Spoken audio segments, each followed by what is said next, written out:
Saudi अरब में जो अहले हदीस हैं वो बिदात से, बोलो भाई, बहुत दूर है। तो बिदत से तो हम सबको दूर रहना चाहिए भाई। बहुत सारी चीजें हमने इमाम हनीफा के खाते में डाल दी हैं, बहुत सारी चीजें हमने फिक़ह हनफी के खाते में डाल दी हैं, बहुत सारी चीजें हमने रसूलुल्लाह सल्लल्लाहु अलैहि वसल्लम की तरफ मंसूब कर दी हैं। अरब इसका बड़ा ख्याल करते हैं, हदीस सही होनी चाहिए। हमारे यहाँ एक बड़ी मुसीबत ये भी है कि हमारे यहाँ जो वाइज़ीन हैं देवबंदी हजरात में या हनफी हजरात में, उनमें भी बहुत से वाइज़ीन बयान के दौरान सही और ज़ईफ हदीस में फ़र्क नहीं करते। वाक़यात में इसका ख्याल नहीं किया जाता ये मुस्तनद है भी कि नहीं है, उसका से भी बड़ा इमेज दुनिया में खराब जाता है। इसीलिए मैं कहता हूं कि आई लव अहले हदीस above all school of thoughts. मैं अहले हदीस को बाकी तमाम मुकादमे फिक्र से ज्यादा महबूब रखता हूं कि जब उनके सामने दलाइल रखे जाते हैं फौरन रुजू कर लेते हैं।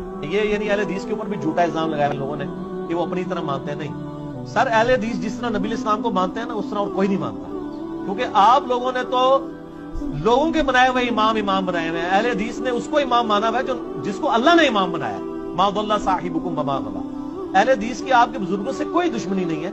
वो जो कुछ कहते हैं नबी इस्लाम की मोहब्बत में कहते हैं। आप जरा उनके करीब हो, आपको पता चलेगा कि अहले हदीस ने नबी इस्लाम को सही माना है, बाकी तो सिर्फ नाम के ही मान रहे हैं। ठीक हो गया? अहले हदीस की तादाद हमारे शहर में बढ़ रही है, इसकी क्या वजह है? इसकी पहली वजह यह है कि हम बेदलील बात करते हैं, वो दलील के साथ बात करते हैं। पहली वजह, हमारे यहाँ मदारिस में हमको फिक़ह पढ़ाई जाती है और हदीस से दलील नहीं दी जाती है, ये बुनियादी वजह है। नंबर 2, ये एक हकीकत है, मुझे कहना नहीं चाहिए, बाद लोग इससे भी नाराज होते हैं कि आप अहले हदीस हैं। जिस हक को तस्लीम करो उसी जमात के लोग मानने लगते हैं। और 1000 मरतबा मैंने देवबंदियत और हनफियत को हक बात कहा है तो उसको लोग मानने के लिए तैयार नहीं कि पक्का देवबंदी हनफी है। दूसरों को अगर हक कहते हैं हक बात में तो लोग नाराज हो जाते हैं। बहरहाल लोग नाराज होते हैं, मुझे कोई खास फर्क नहीं पड़ता है। दूसरी वजह यह है कि बिदअत और शिर्क से एक बड़ी तादाद अहले हदीस की पाक होती है। ये उसकी बरकत है कि लोग अहले हदीस बनते हैं। तीसरी वजह यह है कि जो तबलीगी जमात हमारी मेहनत करती है और मस्जिद तक लोगों को ले जाती है, मस्जिद के बाद उनके पास सिलेबस नहीं है कि अब उसके बाद उनको क्या करना है। लिहाजा वो जो खराब बंदे होते हैं, वो नेक बंदे मस्जिद के दरवाजे तक पहुंचते हैं तो अहले हदीस हज़रात उनके सामने दलाइल से बात करते हैं तो वो मक्खन लेके चले जाते हैं और छाछ लोग पीते रहते हैं। ये भी वजह है। वल्लाहु आलम। नाराज नहीं होइएगा भाई।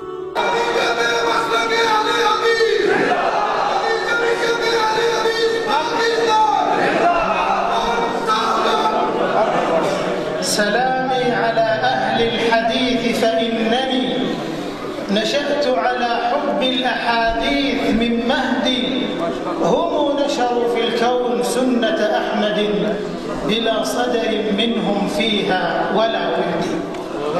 أيها الإخوة، عزنا وشرفنا وسعادتنا بحب رسول الله صلى الله عليه وسلم وحب سنته والعناية بأحاديثه وآثاره.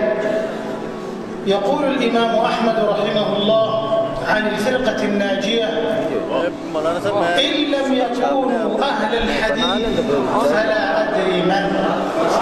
इमाम शाफी ने अपनी किताबुल उम्म के अंदर लिखा है, जब मैं किसी अहले हदीस को देखता हूँ तो ऐसा लगता है जैसे मैं किसी सहाबी को देखता हूँ।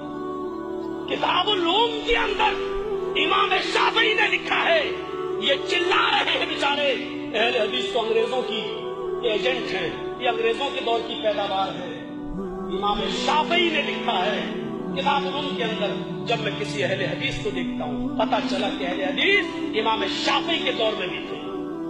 और मैंने इलाहाबाद में तकरीर की थी, इलाहाबाद यूपी में। मैंने कहा, तुम जिस पीर को सबसे ज्यादा मानते हो अहले हदीस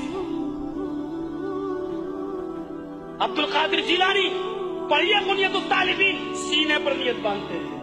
पढ़िए उनकी किताब, सूरह फातिहा पढ़ते थे। पढ़िए उनकी किताब, जनाजे की नमाज में भी वो सूरह फातिहा पढ़ते थे। पढ़िए उनकी किताब, वो रफुल यदैन करते थे। पढ़िए उनकी किताब, वो जोर से आमीन बोलते थे। ये सारी खुसूसियात अब्दुल कादिर जिलानी, वो अहले हदीस है। कहने लगा नहीं, वो शाफी थे। इलाहाबाद में मौलवी बोला वो शाफी थे और इमाम शाफी जोर से आमीन बोलते थे, तो किसी की तकलीद करना तो जरूरी है। वो इमाम शाफी की तकलीद करते थे। मैंने कहा चल किसी पर फैसला कर ले, तेरा पीर इमाम शाफी की तकलीद कर रहा है तो अबू हनीफा क्यों कर रहा है? اس کا مطلب تیرے پیر نے وہ راستہ جو اپنایا تھا وہ غلط تھا ہے، یا جس کو امام مانا وہ غلط تھا، تم صحیح مان رہے ہو؟ ورنہ جو پیر کرے وہی تم کرو، دوبارہ پیر اپنے بہن کر رہا، تم کیوں نہیں کر رہے ہو؟